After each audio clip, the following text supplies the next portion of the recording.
Well done. Well done, the two of you. Good job. Well done. Cheers, mate. Whilst the boys were bending on the strakes, Suggs had managed to track down 97-year-old Cyril Duman, one of the few people who can still remember one of the Massie Shore's great wartime adventures, the night she saved St. Paul's during the Blitz. It was the 29th of December 1940, and it was a cold, miserable day, drizzly, and between 5 and 6 o'clock in the evening, the warning sounded and the bombers came over. The bombing was so heavy that it soon destroyed all the fire hydrants with devastating effect. There's nothing more infuriating to a fireman working on a big job to see this wonderful jet that he's got under his nose suddenly go, oh, and then finish. Down below now. Oh, what the hell? Johnny! What's the matter with this water? If anything was calculated to produce a flow of harsh language, that was it. And that's why we relied so much on the fireboats. With the hydrants destroyed, all the water used to save St. Paul's had to be pumped ashore from fireboats like the Massie Shore. She could deliver 3,000 gallons of water a minute, taken from the river. Well, that would make about 20 good firefighting jets, and so it was absolutely vital. Back at the build, Jerry was finishing off the telegraph system that would allow the skipper to communicate with the engine room. Meanwhile, I'd got my bearings back and we were about to start putting the engine back together again. Well, here's our brand new white metal bearings, machined to fit, and back at the engine. So they're going to hold the crankshaft in position, and the secret is they're not too tight, so that it's not going to bind up. And there we go, just these two to fit. And we're nearly ready to put the engine back in the boat. It's pretty scary putting the engine back in the boat. I'm not really looking forward to it. It was scary taking it out, and it'll be scary putting it back. With the new bearings in place, the crank was slipped gently into the engine. Getting there slowly, inch by inch. Next, the cylinder block was dropped back on. It lined up even better than any of us had hoped. Well, I'm amazed. That is... I don't believe that. Sail straight in. It's funny you should say that. This is the last few things we've got to do. We've just got to get it back on the high-ab, round to the boat, onto the crane. And once it's back and it's home, it's going to be so good. As we got ready to lift the engine back in, frustrated sailor Phil was down at St. Catherine's Dock, where the Massie had fought so many fires. To see her now would be fantastic, to see her completely restored, with her engine repaired and the rubbing straights on. It would look really good.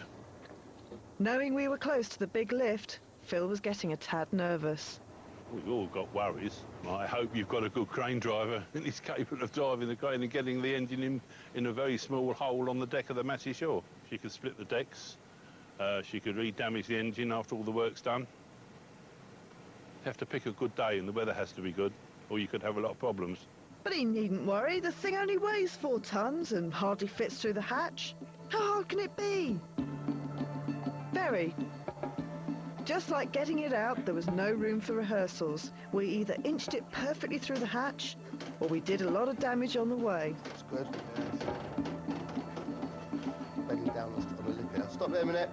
Hold on. Yeah, go astern. Hold on. Down very slow. Right, hold on, Ian. Right. That's right, go on. Finally, to force the 4-ton lump back onto its mounts, we used a bit of axle power.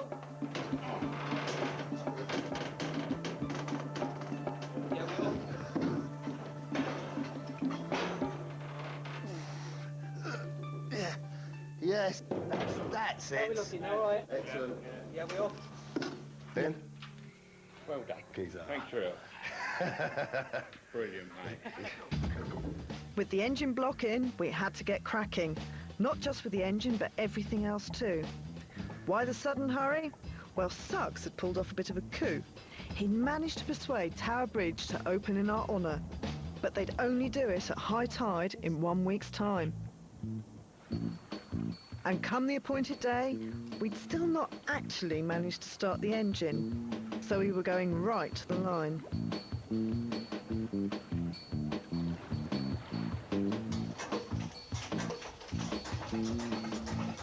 Hey! Would you believe it? Don't get too excited. That's just the donkey engine. The Glenifer is so big, it started by compressed air. The donkey engine powers an air compressor which charges 2 tanks to around 300 psi. When we're ready to go, that high-pressure air drives the starter motor to spin the huge engine for about 5 seconds, hopefully firing her up. Right, time for the big engine, yeah? Right, now for the big engine, which hasn't been started since we rebuilt it. It'll be all right. It'll be all right, yeah. You just crossed off and crossed me through. Right, get hold of that. In the hole. First we need to pump a big squirt of diesel into the dry cylinders. About 10 should do it on each one. Up on deck, they had everything crossed. Set the throttle. Right, here we go. Right. Forward. Come on!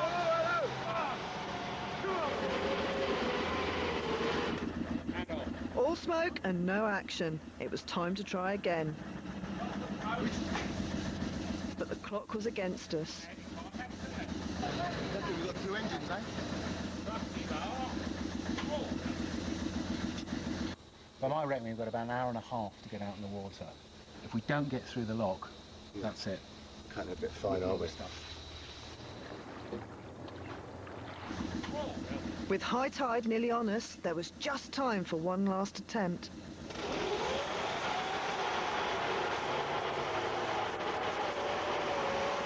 Come on, girl, come on. But would she go? No.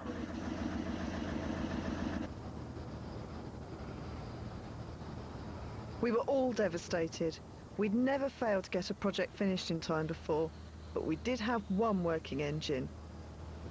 She'd be slow, she'd handle like a dog, and we'd not be able to fire up her hoses. With the bridge due to open in an hour's time, there was no choice.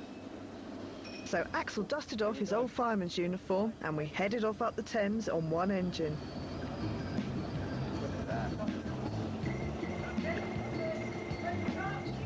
Despite the disappointment, we'd achieved a lot and we were determined to enjoy the trip.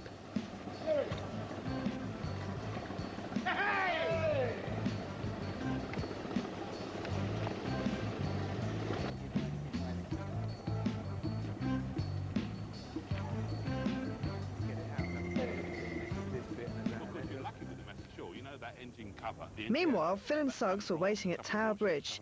He thought he was just there for another interview. He had no idea of the surprise we'd laid on for him. Oh, mate, that's wicked. That is wicked. How cool is that? That is so cool. And it's for us. There you are, one engine, Look at that. Speed ahead. one engine, flat out under the Tower Bridge, which is It's lifted. absolutely flattered. That's amazing. That is amazing. The mast come through because the mast must be high.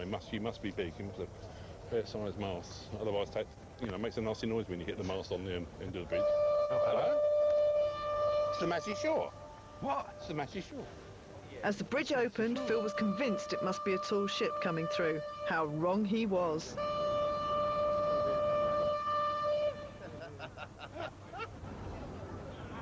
Look at that. That's a prize, Phil? Yeah.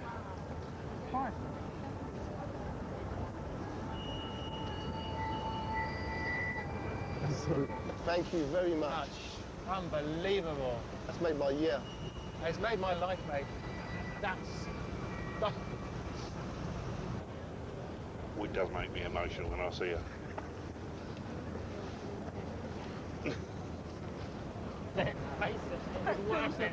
Yeah, look at him that. Didn't expect her to come up today, though. Full Ray, this is sure. Thank you very much. Oi, oi! Come on, then. Oi, you alright, Phil? Hello. Well, it's like moon march trying to get round there. Come on, all aboard the Skylark. Yes. Good to see you, Phil. After champing at the bit for so long, Phil finally got aboard. But with only one engine working, she was simply a riverboat, incapable of doing what she was designed for, pumping water as she steamed down the Thames.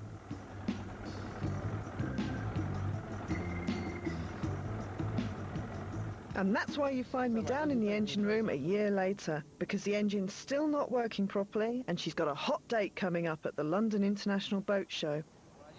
I think the reason the engine wouldn't start is a problem with her valves, the bits that let the fuel and air in and the exhaust out.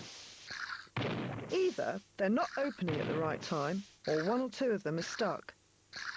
So it's off with the manifold to take a look. Well, this valve is fine. You can see it's moving in and out. However, this one is stuck fast, and it's going to take me the rest of the morning to sort it out. I can't believe I'm still working on the engine a year after I first met it. But after half a day in the engine room, I really think we're making progress. Ugh. Well, I've had a look at the valves on the engine, and they look fine. So it's just the timing and an oil change to go, and then we're in go mode for the engine startup. But first, a cup of tea and a photo show. The stern cabin of the Massie Shore is a shrine to her 50 years on the river.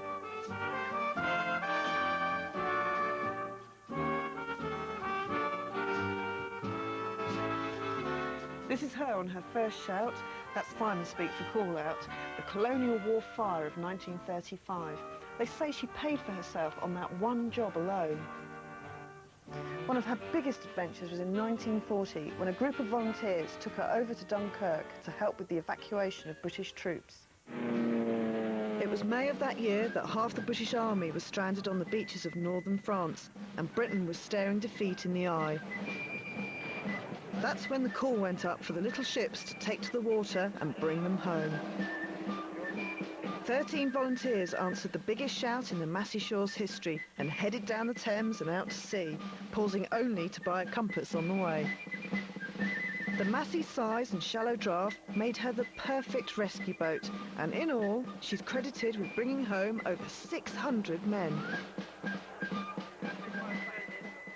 This is one of the things I really love about restoration. You're not just working on a machine, it's a piece of living history. If this engine had failed at Dunkirk, 600 men would have been left on the beaches, and history could have been quite different.